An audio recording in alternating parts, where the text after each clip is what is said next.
Niger, l'Union africaine rejette toute intervention militaire et se désolidarise de la CEDEAO.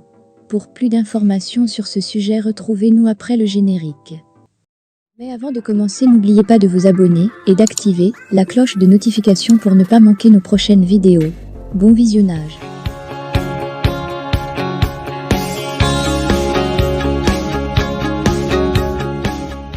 À l'issue d'une réunion tendue et interminable, selon des diplomates, le CPS, organe chargé de statuer sur les questions de règlement des conflits, a refusé l'usage de la force.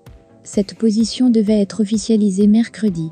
Bola Ahmed Tinubu, au centre, président du Nigeria et de la Communauté économique des États de l'Afrique de l'Ouest, lors du deuxième sommet extraordinaire de la CEDEAO sur la situation au Niger, à Abuja, le 10 août 2023. Plus les jours passent, plus l'état de fait qui prévaut à Niamey, depuis la prise du pouvoir par les militaires, le 26 juillet, semble s'imposer, et plus le doute s'immisce dans l'esprit de leurs adversaires. Alors que la junte menée par le général Tiani ne fléchit ni devant les sanctions économiques et financières imposées par la Communauté économique des États d'Afrique de l'Ouest, CEDEAO, ni devant les menaces d'un recours à la force agitée par les pays de la région, les divisions se creusent entre les pays africains sur l'attitude à adopter. Une réunion tendue, interminable, de plus de 10 heures, selon plusieurs diplomates présents, du Conseil de paix et de sécurité, CPS, de l'Union africaine, UA, l'organe chargé de statuer sur les questions de règlement des conflits, en a été le révélateur. D'après plusieurs sources, lors de cette rencontre, qui s'est tenue lundi 14 août, le CPS a décidé de rejeter l'usage de la force face à la junte nigérienne.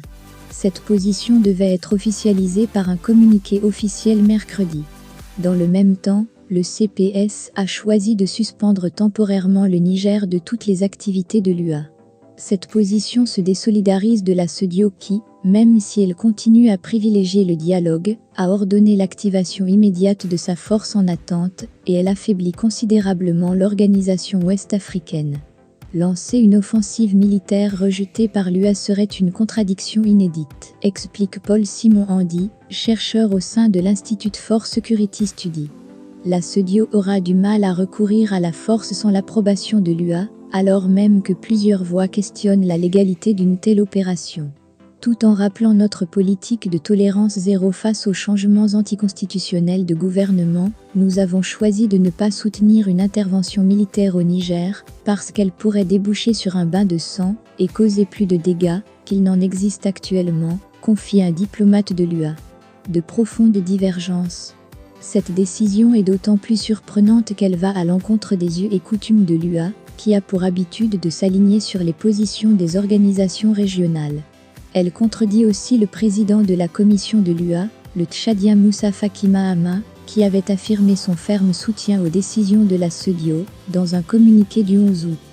Monsieur Mahama a une fonction très importante au sein de l'organisation, mais il ne peut pas faire de déclaration définitive au nom de l'UA. Pour être considérée comme une position définitive de l'UA, elle doit être adoptée par un organe compétent, qui est, dans ce cas précis, le Conseil Paix et Sécurité, précise Solomon Derso, fondateur du Centre de réflexion Amani Afrique.